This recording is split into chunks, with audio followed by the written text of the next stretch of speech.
और इसी के साथ अब आपको सीधा ले चलते हैं जयपुर के प्रेस क्लब, जहां पर पूर्व विधानसभा अध्यक्ष कैलाश मेघवाल मीडिया से रूबरू हो रहे हैं। शासनात्मक कार्रवाई करने का मुझे वो नोटिस 4 सितंबर को मिला और मैंने कुछ सामग्री एकत्र करने में टाइम लिया और कल मैंने उसमें भी कहा था कि मैं प्रधानमंत्री जी को भी लिखूंगा इनके बारे में। तो कल मैंने प्रधानमंत्री जी को अपनी तरफ से उत्तर भी भेज दिया और यहाँ के प्रदेश अध्यक्ष जी को उत्तर भेज दिया। उससे मैंने 7 आरोप उन पर लगाए। पहला आरोप तो ये कि ये उद्योग विभाग में नौकरी करते थे, अफसर थे और बाड़मेर में पीडीबी थे, प्रोजेक्ट रिपोर्टर अफसर, प्रोजेक्ट डायरेक्टर, और वहाँ पर इन्होंने कई भ्रष्टाचार किए थे जिसकी शिकायतें भ्रष्टाचार निरोधक विभाग में की गई थी। उसके बाद इनका प्रमोशन हुआ।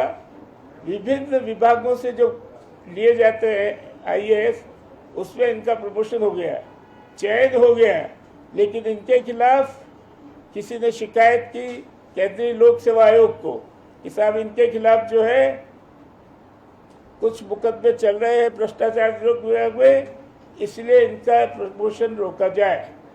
इस पर प्रमोशन रोका गया, लेकिन वही जैसा अपने यहाँ व्यवस्था है, सिफारिश कर दी और सिफारिश से वो सारी जो है भ्रष्टाचार के आरोप ड्रॉप कर दिए गए और फिर उनका प्रमोशन हो गया। प्रमोशन होने के बाद भी आदत तो इनकी भ्रष्टाचार करने की थी।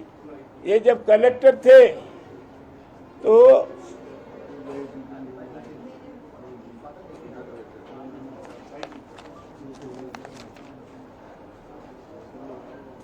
तब इन्होंने फौजी विधवाओं के लिए आरक्षित थी जमीन, उस जमीन को इन्होंने फौजी विधवाओं के अलावा जो गैर पात्र थे उन गैर पात्रों को अलॉट कर दिया रिश्वत खा करके। इस पर एक श्रीमान हाकिम अली जी ने एफआईआर दी। एफआईआर के बाद प्रिलिमिनरी जांच हुई। सामान्यतः हमारे भ्रष्टाचार निरोधक ब्यूरो में जो सूचना जाती है उसकी एक प्राथमिक जांच करते हैं, तो उस एफआईआर की प्राथमिक जांच हुई और उस प्राथमिक जांच में दोषी पाए गए उन लोगों के खिलाफ मुकदमा पंजीकृत किया गया। उन दोषी पाए गए उनमें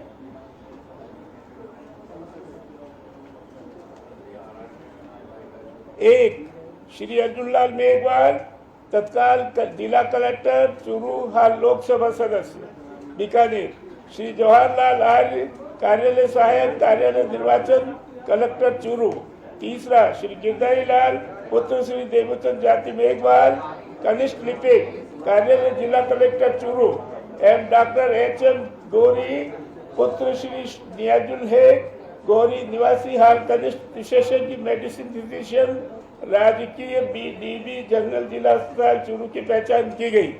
इन 4 को अभियुक्त मान करके और जांच चालू की गई और जांच चली, लेकिन इस जांच को होने के बाद अर्जुन लाल जी मेघवाल ने ये जांच दबा दी और एफआईआर लगवा दी। फाइनल रिपोर्ट जब गई, उस फाइनल रिपोर्ट को जब मजिस्ट्रेट ने देखा, सेशन जज ने, तो वह उनकी इस जांच से संतुष्ट नहीं हुआ और संतुष्ट नहीं होने के बाद उसने उसे कुछ कमेंट्स के साथ जो इसमें दिए मैंने अपने पत्र में विस्तार से, आप कहें तो मैं विस्तार से यह भी बोल सकता हूँ, कुछ कमेंट्स के बाद वापस भेज दी जांच को और एफआईआर स्वीकार नहीं हुई।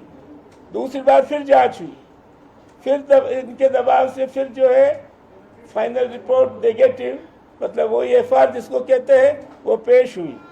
उसको देख करके सेशन जज ने बड़ा गुस्सा बताया और स्पष्ट कहा इस बार इस केस में हेरा फेरी हो रही है, दबाव से काम लिया जा रहा है। और उन्होंने फिर से वो जो है फाइनल रिपोर्ट थी उसको स्वीकार नहीं किया और स्वीकार करने के बाद उन्होंने वापस पत्रावली भेज दी। ये जो आदेश हुआ, इस आदेश पर अर्जुन राम जी मेघवाल हाई कोर्ट में गए और हाई कोर्ट में उन्होंने कहा कि एफआईआर भी और ये जो एफआईआर पेश हुई है, इन दोनों को निरस्त किया जाए। ये आदेश हुए थे जुलाई में, जुलाई 14 में, और आपको आश्चर्य होगा जुलाई 14 के बाद एक के बाद पेशी दर पेशी पड़ती जा रही है और आज तक उसमें कोई फैसला नहीं हुआ। ये प्रकरण पहला है। दूसरा, इन्होंने ले तो ये निकाल दो,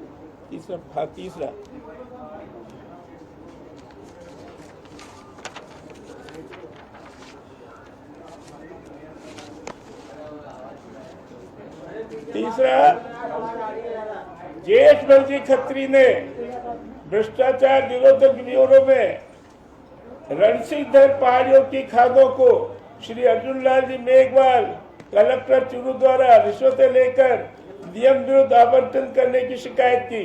इसकी जांच ब्यूरो और खान विभाग के बीच पत्राचार में अटकी हुई है तथा प्रमाणित होने के बावजूद अर्जुन लाल जी ने अपने प्रस्ताव से पत्रावली दबा रखी है। इसके बाद अर्जुन राव जी ने 3 बार चुनाव लड़ा है। 2014 में लोकसभा का चुनाव लड़ा है।